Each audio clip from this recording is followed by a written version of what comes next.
Hey folks, super awesome, exciting episode today. Trapping with Jinx. I'm glad you're here with me. Before we get started in this episode, make sure you hit the subscribe button down below if you're new.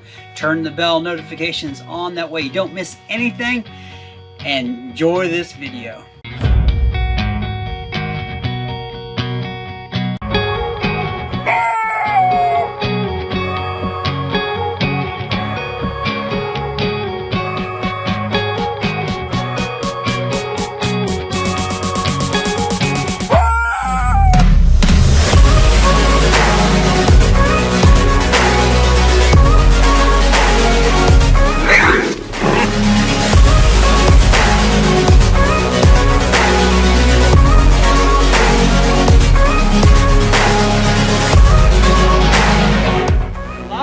Jinx, have a great day.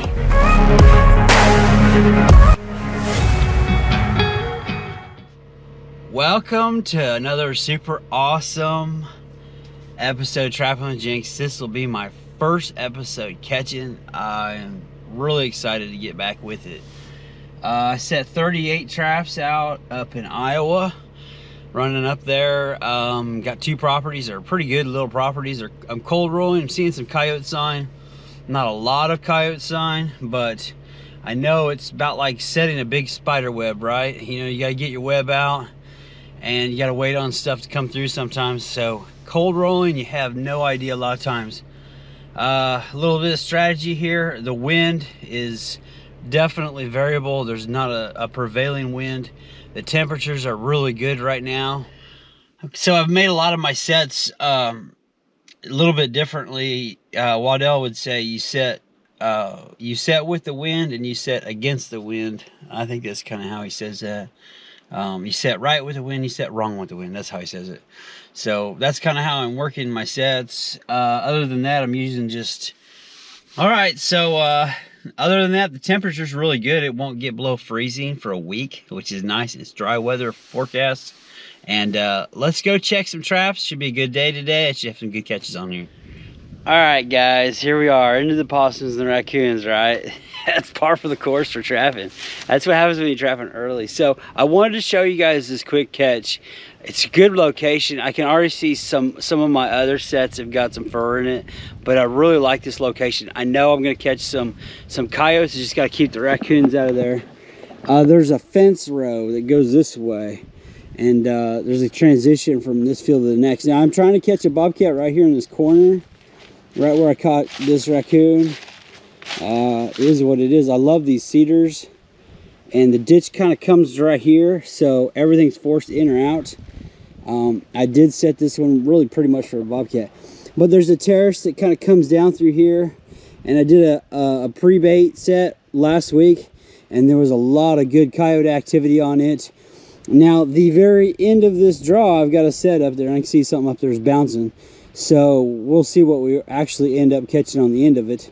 But I just wanted to share this with you. I've got one here, and then I set one off this terrace, and good little filter spot. So pretty good strategy on this little spot here. And I know there's going to be some fur coming and going, and it's just a matter of keeping the raccoons and the possums out for now, right? All right, I'll get this dispatch to keep moving.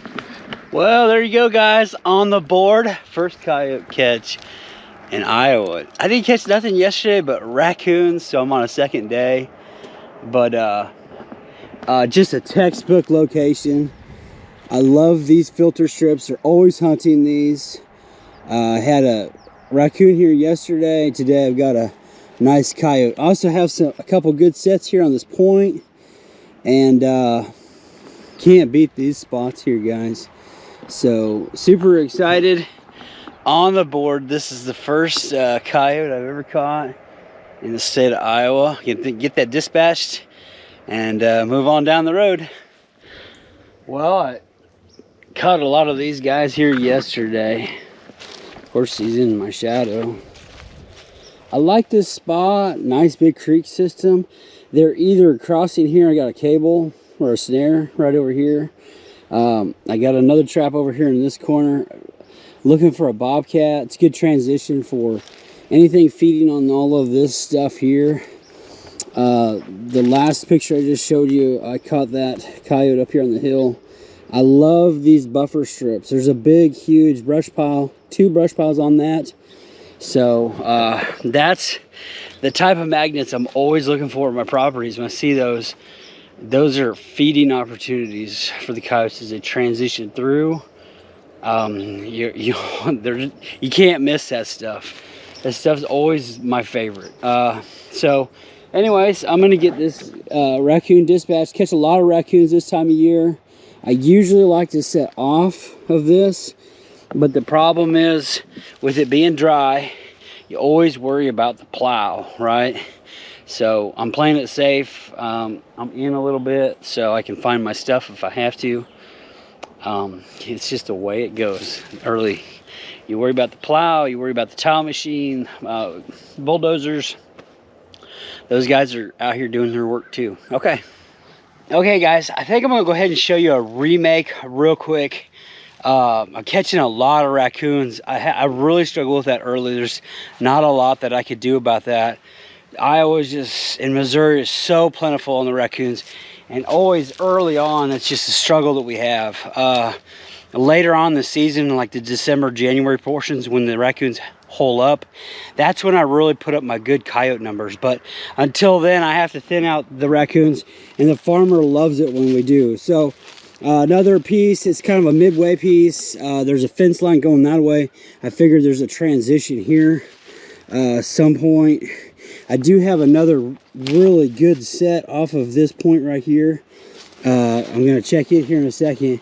Pretty good productive day. Like I said, just took this raccoon out of the trap, and I'm gonna show you the remake on that real quick.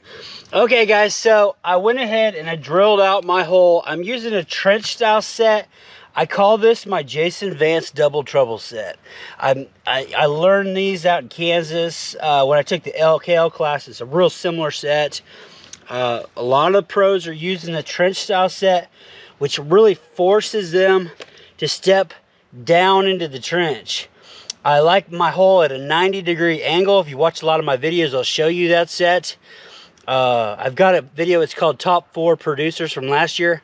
It'll show you that set. So I hammer down, and then I drill at a 90. So I force that coyote to step down, or that bobcat, or any critter to step down and look into that hole, which is what I'm creating now. After I do that, I always like to put my glove in there. It kind of is a little micromanaging thing I do. And then I'm going about that far on my pan. I like to try and do it offset by an inch or two if I can. Otherwise, I don't think it makes a whole huge amount of difference, but that's just me. Now, everything that I do isn't always perfect, so if there's something that you can take from this, great. Hopefully that'll help you, especially if you're starting out. Main thing is, trap can't wobble. It's looking good. I'm gonna set a pan cover on this one. I haven't been doing that. I've been using the trapper's cap, and I'm kind of testing that out this year. Otherwise, I use landscaping fabric is what I've settled into right now. A good, strong, heavy-duty wire would probably, in my opinion, be best. But anything for a pan cover. Lisa will use this toilet paper. It's so hard to say. There's so many different guys using different things, but that's what I'm going with. Now, all I'm doing here, and this is mostly for you new guys, is I'm gonna show them that pan. I want him to step right in the middle of that pan, so I'm bowling it out, and I'm gonna pack in the sides. The last thing I want him to do is step and anything wobble. That's pretty much right there about where I want to be. I'm just gonna cover a little bit. That's my set. Now, if you got a turd, you want to put a turd right here. Whatever it is you decide you want to do that makes you confident, you do that. Okay, now I'm gonna rebait this, and I'm gonna go ahead and re-lure this just like I said it. I'm going with Jason VANCE's Final Demise in the hole. And I'm going to go with his LDC collar on the right side. I usually like a piece of deer hide with a nail in it. But you don't have to. You can throw it on the ground if you want. I like to hide that. I like to keep them kind of guessing. Gonna put his LDC call lure on that. Just a little bit, goes a long ways. And then I always like to just barely cover my call lure. I gotta get him to I want him to smell it. I don't want it to be overpowering. Put a little dry dirt on top of my leaves. That's pretty much my set. That's all I need to do. I might put a little bit of fox urine, or not fox urine, but coyote urine on the left side. Right here. That's it. I'm done with that set. I'm gonna maybe cover the blood. Other than that, I'm ready to go down the line. So here's probably a little better angle. I probably will move this out a little bit so it doesn't have so much of a bowl. And I will pack this right side a little bit better. Other than that, that's a pretty good looking set. It does step down about 5 inches right here. And then my hole is, I'm forcing him down into that spot. So good looking set. Oh, it's a producer, guys. Use this set. It's called a trench style set. I'm calling this one Double Trouble because of a coyote that I caught twice last year. Caught him in a collar. And then the next day I caught him 2 miles away on this bait and lure combo. Works really good. Jason Vance, a good friend of mine. Check him out if you want to buy his bait and his lure. It works well for me. Oh, I got a job on another property, another cool catch. It's so warm out here. It's like 60 degrees. T-shirts, guys. Gotta love it. Got this dog here. Dog number 2 for the day. Nice transition. I caught him on the exact same set that I just showed you guys. So this is on a VANCE Double Trouble set. Beautiful transition from this piece to the next. Coyote number 2. Can't beat that. So I'm gonna get that dispatched and we'll keep moving. Got a good catch on the front foot there. Got lots of traps still left to check. It's been a great day. So okay guys, one of my favorite things I like to do when I'm out and about is I stop at a gas station in some unknown town and I like to buy oddities. So I went with strawberries and cream Dr. Pepper. Never tried that. Cherry mash, which is one of my grandfather's favorites. And then I bought a popper burger. No idea. He said there's jalapeno poppers on this thing. Some cheese. And some jalapenos. Unbelievable. So here we go. Taste test, jalapeno poppers. Here we go.